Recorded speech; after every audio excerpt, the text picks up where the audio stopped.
নমস্কার বন্ধুরা, সিরাজ কিচেনে তোমাদের সবাইকে স্বাগত। তো আজকে করলাম মটর ডাল, মুগ আর মটর দিয়ে করলাম তোমার হচ্ছে কুমড়ো শাকের ডাল।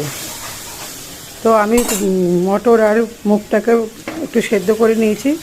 সেদ্ধ করে আমি কুমড়ো কুমড়ো ডগা আর এমনি ডাঁটা দুটো আমি ভালো করে কেটে ধুয়ে নুন দিয়ে একটু হালকা অল্প একটু প্রেশার কুকারে ডাল দিয়ে একটু নরম করে নিলাম। তারপরে তেলের মধ্যে আমি জিরে, তেজপাতা, শুকনো লঙ্কা ফোড়ন দিয়ে তারপরে আমি শাকটা ছেড়ে দিলাম। শাকটা ছেড়ে দেওয়ার পরে আমি আবার ডালটা দিয়ে দিলাম, নুন, মিষ্টি, কাঁচা লঙ্কা দিয়ে নামালাম। যেহেতু আজকে মঙ্গলবার তাই আমি রসুন দিলাম না, অনেকে রসুন দেয়। তো ডালটা খেতে প্রচণ্ড ভালো হয়েছে।